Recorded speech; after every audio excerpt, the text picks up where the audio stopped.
ሜደጌ ክብሬናት ማረጌ ሽታ አንቺ ያላህ ስጦታ። የአረብ ሀገር የኢጃዛ ቤት ጉድ፣ የአረብ ሀገር ትዳር። እኔ ልንገራችሁ፣ እውነቴን ነው የምላችሁ። እንደ ኢትዮጵያ ያላችሁ ሰዎች እስቲ ድምጽ ሁኑ፣ ድምጽ ሁኑ። እኛ አረብ ሀገር ድምጽ ሆንን አይሰሙም። እነዚህ ሴቶች በየቀኑ ቲክቶክ ላይ ይመጣሉ። ባሌ አስረግዞኝ ሄደ ይላሉ። ቤተሰቡን አላቅም፣ ስራውን አላቅም፣ ስሙን ሲጠየቁ ስሙን አላቀውም ይላሉ። ኢጃዛ ቤት ተከራይቶ ብር እየከፈሉ ምግቡን ያበሉ ቁጭ ይሉና የሆነ ቀን ሲያረግዙ ስራ መስራት ሲያቅታቸው ጥሏቸው ይሄዳሉ። ከዛ ቲክቶክ ላይ ይመጣሉ። ባሌ ስሙን አላቅም ይላሉ፣ ቤተሰቡን አላቅም ይላሉ፣ ወገን ስራውን አላቅም ይላሉ። ምን ጉድ ናቸው እናንተ ሴቶችን ነው በፈጠራችሁ አምላክ እንዴ! እኛ አሁን በእናንተ የተነሳ ጨጓራችንን መስራት አቆመዋል። እውነቴን ነው የምላችሁ። በየቀኑ የምንሰማቸው የእናንተ ተረትና ኮተት ደክሞናል። ይኸውላችሁ አረብ ሀገር ላይ ካገባችሁ በስርዓቱ አግቡ። አሁን አሉ እኮ አንዳንድ ጨዋ ሴቶች በስነ ስርዓት ቤተሰቦቻቸው ጋር ሽማግሌ ተልኮ ኒካህ አድርጎ በስርዓት ተጋብተው ወልደው አረብ ሀገር ላይ በስርዓት የሚኖሩ እኮ በጣም ጨዋ ሴቶች አሉ። ይሄ እናንተን አይመለከትም። አንዳንዶቹ ግን ወገን ስሙን እንኳን አያውቁም፣ ቤተሰቡን አያውቁም። ኒካህ የሚባለው ነገር እዚህ አረብ ሀገር አብዛኛዎቹ አያውቁትም። በተለይ ሳኡዲ ቅርታ አድርጉልኝ፣ የእነሱን ኒካህ ምንድነው ታውቃላችሁ? ገስትራ ምንድነው የሚባለው? ይሄ በአረብኛ ይሄ ኢስትራሃ የሚባል አለ። ሰርግ እንትን የሚሉበት ማለት ነው። አረብ ቤት ማዳም ቤት እድሜ ልኳን ያጠራቀመችውን ብር ኢስትራሃ ቤት ትከራያለች፣ ምግብ ታዛለች፣ ቤሎ እንትን ትላለች፣ ጓደኞቿን ትጠራለች። ቤተሰብ ያላወቀው ሰርግ፣ ቤተሰብ ያላወቀው ባል ይደገዛል፣ ይበላል። በሷ ብር ነው ቤት የሚከራየው። ፈራሻ ቤት እቃ የምትሞላው በሷ ነው። ሰርግ ቦታ ሁሉም ነገር የምታደርገው በሷ ነው። ከዛ ደግሞ ሰርጉ ሲያልቅ ደግሞ ቤቷን ይዛው ትመጣለች። ከዛ ወር ሳይሞላው ታረግዛለች፣ ስራ ትሄዳለች። ስራውን ጥላ ስትመጣ ደግሞ አናቷን ብሎ ይተዋትና ሌላ ጓደኛዋ ሄዶ ያገባል። በቃ ይሄ ነው። ቢያንስ እንዶ ቤተሰቡን ወቂ። እሺ ኢትዮጵያ ውስጥ ነገ አርግዘሽ እንኳን ጥሎሽ ቢሄድ እንዶ ማወቅ አለብሽ ቤተሰቡ እነማን ናቸው፣ የት ሀገር ልጅ ነው፣ ሽማግሌ ላክበዩ። እንዶ ክብር የሚባል ነገር አለ። እንዶ ክብርሽን አትጣይ፣ ምድረ ዝርክርክ። ቅርታ አድርጉልኝ። እኔ በየቀኑ ቴሌግራም ላይ ባሌ አስረግዞኝ ሄደ፣ ባሌ ሌላ ሴት አገባ፣ ቤተሰቡን አላቅም፣ ቪዲዮ ስሪልኝ። ማነሽ አንቺ? እኔ ቪዲዮ የምሰራ በየቀኑ እዚህ እየመጣሁ ያንቺ ባልፈለጋ ስራ ፈት ነኝ እንዴ? ቢያንስ ማለት ነው ባልሽ የሚወድሽ ከሆነ የሚያከብርሽ ከሆነ ሚስቱ ሊያረግሽ ከፈለገ ቤተሰቦችሽ ጋር ሽማግሌ ይላክ። እንዶ በወጉ ሽማግሌ አድርጊ። ቤት ይፈርሽ ራሱ። አንቺ ማነሽ ለወንድ ቤት ፈርሻሽ እንደገና ደግሞ የሰርግ አውጥተሽ የኒካ ራሱ ይከፍላሉ። እንደ ወገን አንዳንዶቹ ኒካ እንኳን የሚያደርጉ ከሆነ የኒካ ብር እነሱ ይከፍላሉ፣ ባል ገዝተው ማለት ነው። በቃ አረብ ሀገር ላይ በሁለት ነገር ወንድ ያጠምዳሉ ሴቶች። አንደኛ መልክ ካላቸው በመልካቸው ወንዶች ሚስቡ ይመስላቸዋል አንዳንድ ሴቶች። አንዳንዶቹ ደግሞ በብር በቃ ብር ስላላት ብር ስለምትሰራ ብቻ ወንድ እድሜ ልኳ ከሷ ጋር ሚኖር የሚመስላቸው ሴቶች አሉ። አብዛኛው የአረብ ሀገር ሴቶች በብራቸው ነው ወንድ የሚያገቡት። በቃ ብር ካላት ማንኛውንም ወንድ መጥቶ ቤቷ ይጋደማል። ሌሽ ኪዳ ምንድነው እንደዚህ? ስራ አይሰራም። ኢጃዛ ቤት እርጉዝ ሆነሽ እንኳን አረብ ቤት እየሰራሽ ለሱ የቤት ክራይና የምግብ አንቺ ነሽ ምቺው። ቢያንስ ስራ እንኳን ደህና ስራ እንኳን የለውም። ቤት ክራይ ከፍሎ አንቺን የማኖር ስራ እንኳን የለውም። ታዲያ ምኑን አይተሽ ነው የምታገቢው? ስራ መስራት የማይችል የቤት ክራይ ከፍሎ ማኖር የማይችል ሌላው ይቅር የኒካህ ብር እንኳን እንትን ማለት ጥሎሽ እንኳን ተይው። ጥሎሽ እንኳን ለእናንተ ይከብዳል እንደተውት። ይሄን እንኳን ማድረግ የማይችል ወንድ ደግሞ እኮ ጥሎሽ ሲሄድ ጥሎኝ ሄደው ጓደኛ የሰረቀች እንት ያለሽ ቤት ክራይ እንኳን ከፍሎ ቢላ ያውን አንዳንዶቹ ደግሞ በ600 ብር በ500 ሪያል አንድ ክፍል ቤት ተከራይተው ቤት ክራይ ከብዶኛል ሌላትና 10-20 ሴቶች በአንድ ክፍል ቤት ተሰብስበው ያስቀምጣል። እሷ ስራ ስትሄድ ደግሞ ያው ሌሎቹ ፈጣሪ ወይ እኔ አሁን አንድ ፍሬ ልጅ ነኝ። እኔ እንደዚህ ነገር እንዳውራት አድርጉኝ። እኔ ብልግና ነገር አላወራም። እኔ ሼም ይዘኛል። በጣም አይናፋር ነኝ እውነት ነው። እና እሷ ስራ ስትሄድ ሌላዋ ሴት በትራዋ ያመጣል ማለት ነው።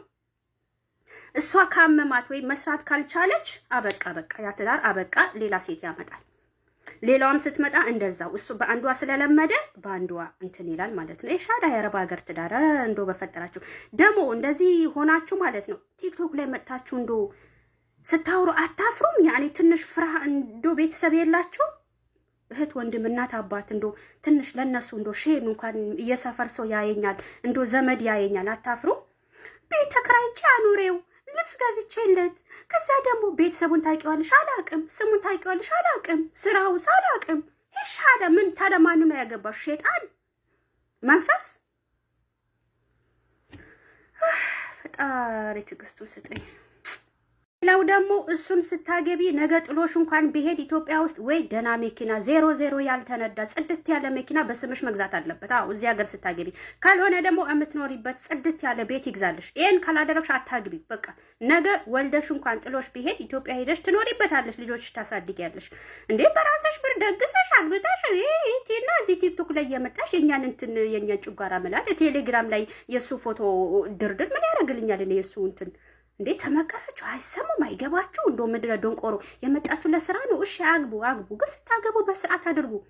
አገባሽ፣ ችግር ውስጥ ሆንሽ፣ ጓደኛሽ ባልሽ ነጠቀች፣ ከማስ እኛ ጋር አትምጪ። ቴሌግራም ላይ ማለሽ እኛ ቪዲዮ አንሰራም። በቃ አንሰራም አልን አንሰራም። ነይና እዚህ ቲክቶክ ላይ ተሳደቢ። እርጅኝ ስላት እምቢ አለችኝ፣ ባሌን አፋልጊ ስላት እምቢ አለችኝ። ሀቢብቲ እንዶ ከእናንተ ጋር ማውራት ልብ ያማል። 2011 ላይ የተዋወቅ ነው። 2011 ገና ስንተዋወቅ ማለት ነው። ስንት አመታችሁ ሆኖ ማለት ነው? 14 አመት ነበረ። አንተ 18 መሰለኝ። አንተ እንኳን እሺ አልፋህል። 11 ክረምት ላይ መተዋወቅ ብቻ ነው ያለው። መተዋወቅ ነው ኖርማል ፍሬንድሺፕ። እሺ ከዛ ለ4 አመት ጀስት ኖርማል ጓደኛሞች ነበርን፣ ቤስት ፍሬንድስ ነበርን። ከዛ ነው ወደዚህ የተቀየረው፣ ወደ ፍቅር ተቀየረ። ያ ማን ነው የቀየረው? እንዴት ነበር ሁኔታው?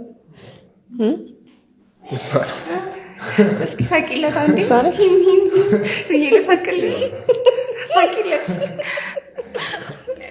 ያው እኔ ነኝ። አንተ ነህ? አዎ።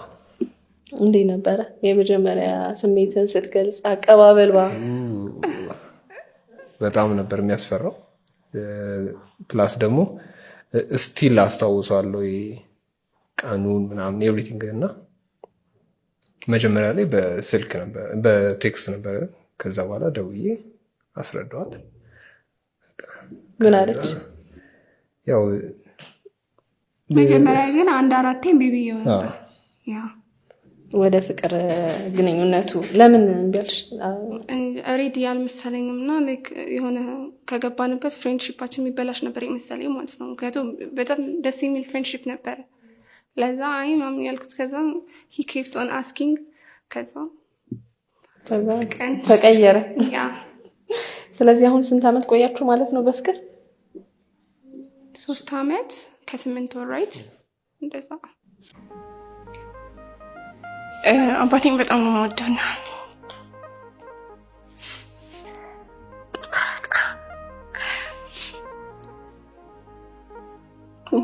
ላይክ እንዳልኩሽ ውጪ ነው በአብዛኛው ጊዜ እንትን ያለው እና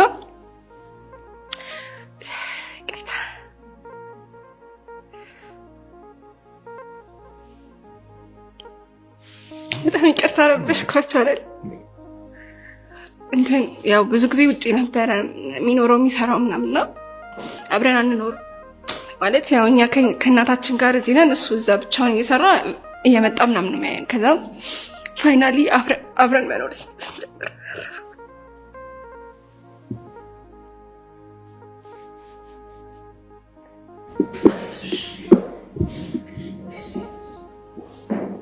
ውጭ ምናምን ነበር አንገናኛም። ማለት እሱ ሲመጣ አብረን ብሎ የምንገናኘው ሲመጣ ወይ እኛ አንዳንዴ ስንሄድ ነው የምንገናኘው።